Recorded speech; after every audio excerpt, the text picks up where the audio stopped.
Loved like the beginning where we get to see like the actual world and then we get to see like his blurred vision and like him struggling to see what we see. Like it was very heartbreaking, but I think it worked really well for the story and just setting up the beginning of the story.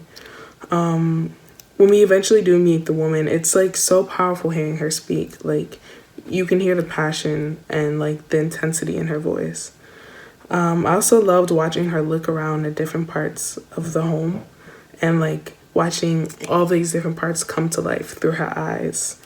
And I also really enjoyed the ending where she's dancing and then she like kind of like she's dancing in like this beautiful place. And then she like eventually wakes up and we find out it's a dream. And the ending was just like so powerful. Like we can feel all the commotion from all like the background noises and everything happening. And we can also like feel her fear as well. So yeah, I think the actors did a great job in this film, like making all of their like characters come to life. And yeah, I really enjoyed watching it. Really engaging piece to watch. There was so many different elements to it. I really liked the story of the quote unquote crazy neighbor, crazy old lady.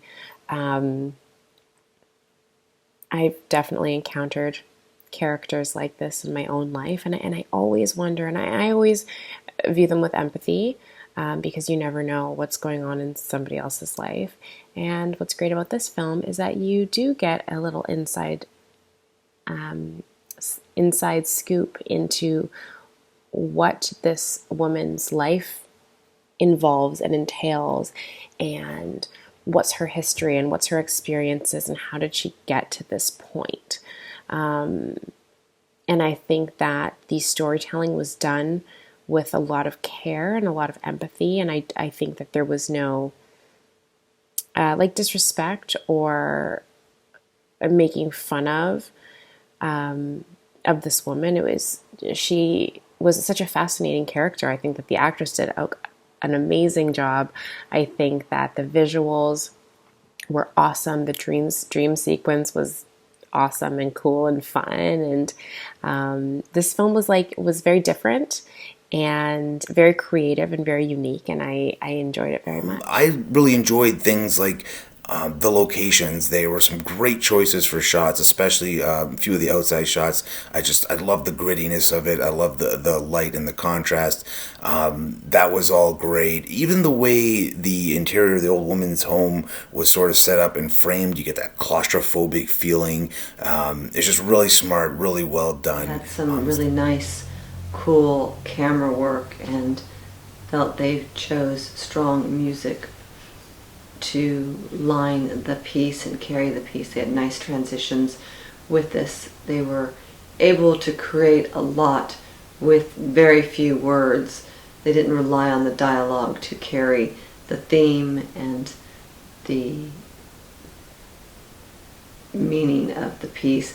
Thought the emotion was really well received and the sound effects were well placed, and thought they did a nice job with this. It was an endearing slow crawl, and there were a lot of really cool shots used. For example, when the young man had his eye appointment, the way they captured the mechanics of the eye appointment and the equipment was really cool. The other shot that I really liked was having him join hands in a shake with his buddy and then hopping in the car. And it worked, and it was interesting because you didn't have to meet his friend to understand the situation. The camera persons definitely went all in with the macro shots too, while Miss Pereira was making coffee and showing off other aspects of her apartment. The camera angled in the corner of the room and was perfectly placed to capture just how cramped she was in that small place alone. If I can rewind a little bit, I'll have to mention the most poignant scene when Miss Pereira was reciting her favorite poetry and was fumbling with the words and losing her memory. So that was a really important scene. It was a very emotional and catching scene as well. The sound design also came together during soft moments to help me connect with the character on a deeper level. And towards the end, I really started to feel for her and kind of root for her as well. This really did use the element of surprise, and I just had to watch to the end to find out what happened here. Really inventive shots in this piece, and the close-ups on the faces and the buildings and the uncomfortability with which this woman clearly feels was so well brought forth. I appreciated the empathetic storytelling of diving deeply into someone who is just the quote-unquote crazy neighbor. Everybody has one of these people or these neighborhood local celebrities of sorts that you want to know, how did they get to this point? And I think they did an excellent job in this film of bringing that forth to us and giving a rich backstory and life, and seeing her rich inner life despite her solitude and her loneliness and perhaps not ideal living situations. And I love that it brought us full circle from the beginning, her throwing the water, to at the end, her throwing the water. And